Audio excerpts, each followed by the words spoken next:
We've let Zelensky define winning. For him, it's three things: recovery of all pre-2014 Ukraine, Russia pays for reconstruction, war trials for Russian leaders. But this is a definition based on emotion, which is understandable after all they've suffered, but not on realpolitik. Victory by this definition means a total humiliation, a total defeat for Russia. And that would certainly trigger Putin in the direction of the unthinkable. In other words, nuclear revenge. We who give aid today, in other words, the European Union and the United States, need to help Zelensky define another version of winning, a more doable one. It is focused on winning the peace, which is much harder than winning the war. If he recovers all of Crimea and Donbass, he'd still have an insurgency of Russophiles in the east, which would prolong violence and terrorism indefinitely. This would, by definition, prevent Ukraine's entry to the EU. The EU does not accept members who are embroiled in civil war. This is not peace. How do we win the peace? By an armistice which stops hostility, a ceasefire now. That would stop the further destruction of Ukraine, the further loss of a whole generation of young Ukrainian men and women, not to mention Russian. This does not mean a peace treaty. It means an end to violence and the creation of a DMZ, demilitarized zone, like in Korea. It means a return to borders and lines that existed before February 24th, 2022. It means Russia keeps Crimea for now, along with its ports for the Black Sea Fleet. It means they keep large portions of the Donbass. But it also means the rest of Ukraine can be rebuilt by generous loans from the EU, Japan, and the US. In other words, from the West, which is not a geographic entity, but a club that shares the same values, institutions, and rule of law. Ukraine can then be fast-tracked into the EU and given a security guarantee like the US has given South Korea and Taiwan. That does not necessarily mean accession to NATO. That is a much better definition of victory. Stop fighting, rebuild, EU membership, and security guarantee. What would make Ukraine accept this? A clear and unemotional analysis of the situation and an acceptance of realpolitik, along with heavy pressure from its allies in the EU and the USA. What would make Russia accept? The growth of a viable political alternative to Putin, probably first amongst expats, plus pressure inside Russia for regime change as the elites see the war as a dead-end road to disaster. Only when Putin feels his regime is imminently threatened will he come to the bargaining table. This is the way out, as I see it, my doctrine which I preach to anyone who will listen. No one wins the military battle, but Ukraine wins the peace. It can then become like Poland, like South Korea, prosperous, secure, and Western. Thanks to Stephen Kotkin for his ideas.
Nous avons laissé Zelensky définir la victoire.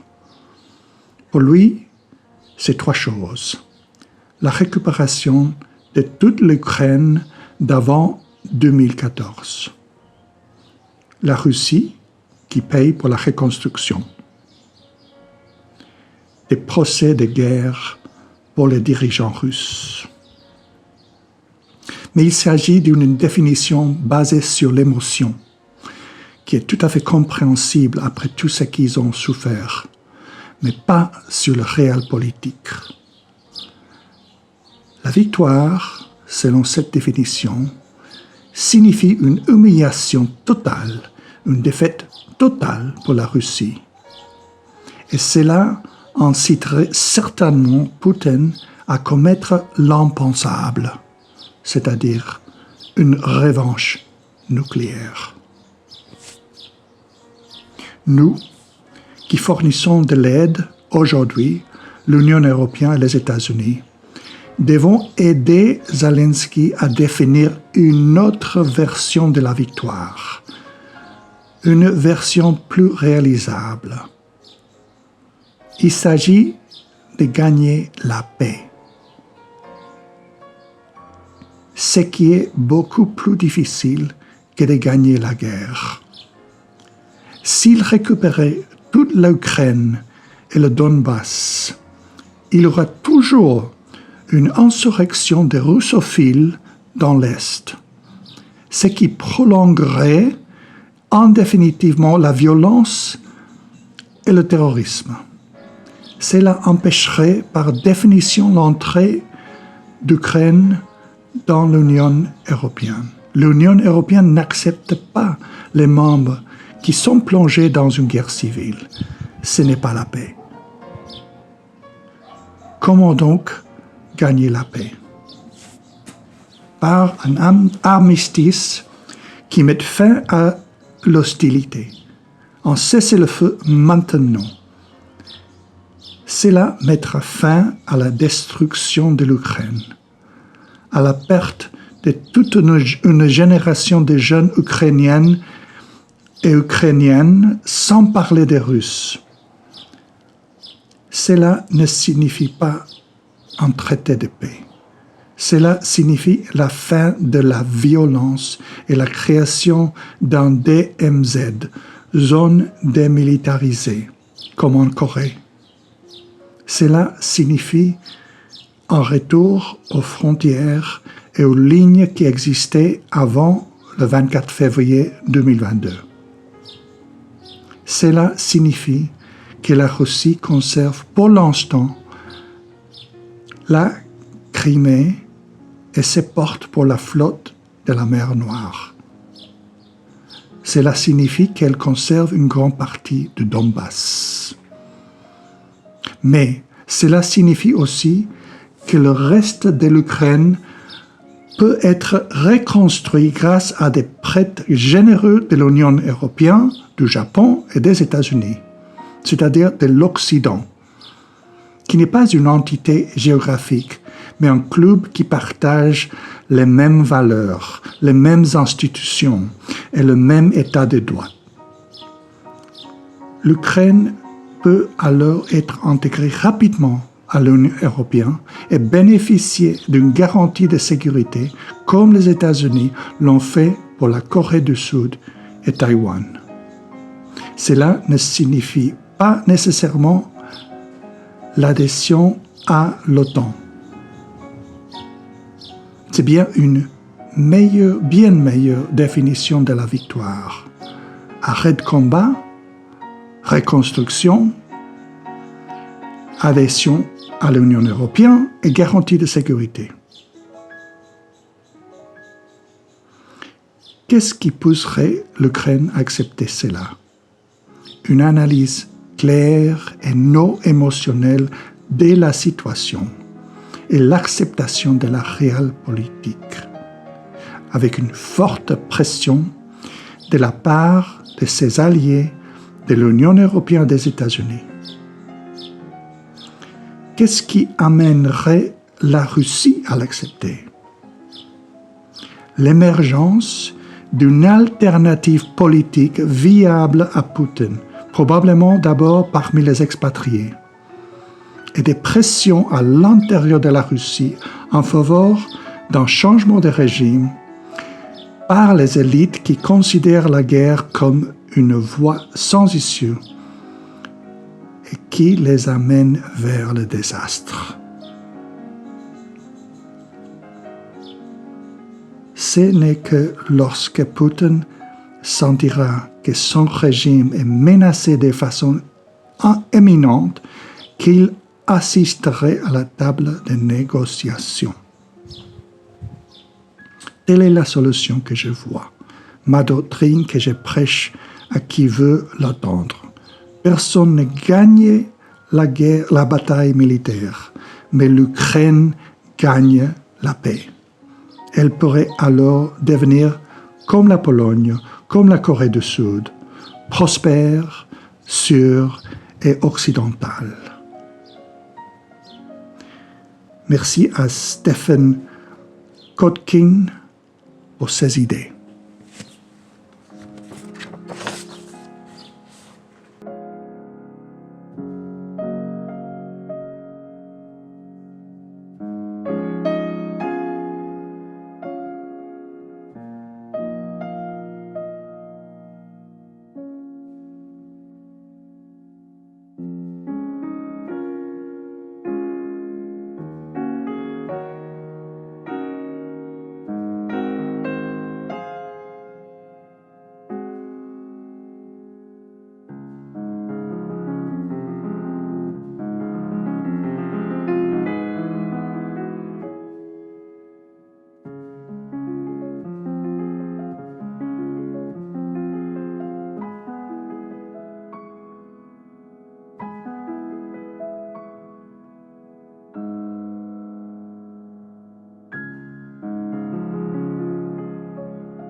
Hemos dejado que Zelensky defina lo que es ganar.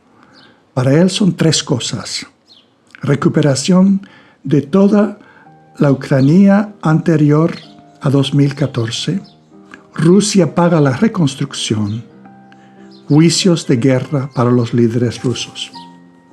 Pero esta es una definición basada en la emoción, que es completamente comprensible después de todo lo que han sufrido, pero no de la realpolitik. La victoria por esta definición significa una humillación total, una derrota total para Rusia, y que sin duda desencadenaría a Putin en la dirección de lo impensable, es decir, una venganza nuclear. Los que hoy damos ayuda, la Unión Europea y los Estados Unidos, tenemos que ayudar a Zelensky a definir otra versión de la victoria, una más factible. se centra en ganar la paz, que es mucho más difícil que ganar la guerra. Si recuperar toda Crimea y Donbass seguiría teniendo una insurrección de rusófilos en el este que prolongaría indefinitivamente la violencia y el terrorismo. Eso impediría, por definición, la entrada de Ucrania en la Unión Europea.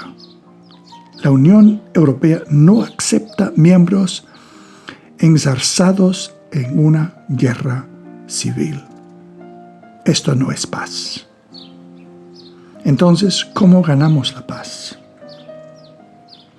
Mediante un armisticio que pone fin a la hostilidad, un alto de fuego ya. Esto detendría la mayor destrucción de Ucrania, la mayor pérdida de toda una generación de jóvenes ucranianos, por no mencionar a los rusos. Esto no significa un tratado de paz. Significa el fin de la violencia y la creación de una DMZ, zona desmilitarizada, como en Corea. Significa un retorno a las fronteras y líneas que existían antes del 24 de febrero del 2022. Significa que Rusia mantiene Crimea por ahora, junto con sus puertos para la flota del Mar Negro. Significa que se quedan con gran parte del Donbass. Pero también significa que el resto de Ucrania puede reconstruirse con generosos préstamos de la Unión Europea, Japón y los Estados Unidos, es decir, el Occidente, que no es una entidad geográfica, sino un club que comparte los mismos valores, instituciones y el Estado de Derecho.